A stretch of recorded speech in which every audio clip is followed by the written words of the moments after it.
ආයිබෝවන් අද අපි බලමු රසවත් පරිප්පු බතක් ඉක්මනින්ම හදාගන්නේ කොහොමද කියලා. ඉතින් මේක අපි හදන්නේ රයිස් කුකර් එකේ. ඒ වගේම තමයි මේ බත් එක හරිම රසවත් වගේම හරිම ගුණවත්. ඉතින් ලොකු කුඩා කවුරුත් මේක උදේට දවල්ට රෑට උනත් කන්න කැමතියි. ඒ වගේම තමයි මේක ඉතින් අපිට සලාදයක් එහෙම හදාගෙන උනත් කන්න පුළුවන්. වැඩිය හොදි වර්ග ඕන වෙන්නේ නැහැ. අපි බලමු කොහොමද මේක හදන්නේ කියලා. මේ වගේ අපි පරිප්පු ටික පොඟව ගන්නවා. ඒ වගේම හාල් ටික හොඳට සෝදලා අර ගන්නවා. දැන් රයිස් කුකර් එකේ භාජනය අරගෙන ලිපේ තියලා ඒකට තෙල් ටිකක් එකතු කරලා සුදු ලූණු කරපිංච එකතු කරලා පොඩි තෙම්පරාදුවක් දා ගන්නවා. ඊට පස්සේ අපි ඒකට කපාගත්තු තක්කාලි ගෙඩියකුත් එකතු කරමු.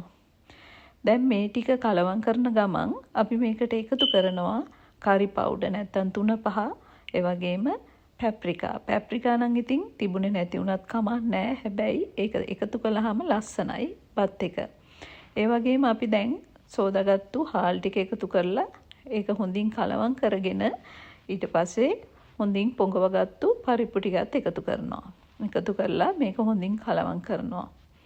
අපි මේකට අවශ්‍ය පමණට ලුණු ටිකකුත් එකතු කරගමු. එකතු කරගෙන මේක නැවතත් කලවම් කරගන්නවා. ඊට පස්සේ අපි මේකට වතුර එකතු කරනවා.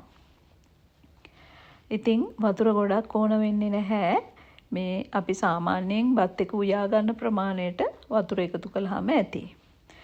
වතුර එකතු කරගෙන නැවතත් අපි කලවම් කරගෙන අපි මේක දැන් රයිස් කුකර් එකේ තියලා උයා ගන්නයි යන්නේ. ඉතින් හරිම ලේසි මේ විදියට හදාගන්න. ලිපේ වුණත් අපිට හදාගන්න පුළුවන්. ඉතින් ඕගොල්ලොත් මේ විදියට හදලා බලන්න. මේක හරිම පහසුවෙන් හදාගන්න පුළුවන්. විවේකයක් නැති වෙලාවට උනත් ඉතාමත්ම ඉක්මනින්ම හදාගන්න පුළුවන්. ඉතින් ඔයාලට පේනවා ඇති මේ වගේ ලස්සන පාටකට ඇවිල්ලා තියෙනවා. ඇත්තටම මේක හරිම රසවත්. ඉතින් ඔයාලා මාත් එක්ක එකතු වෙලා හිටියටත් ගොඩාක්ම ස්තුතියි. අපි නැවත දවසක ආයිත් හමු වෙමු. ආයිබෝවන්.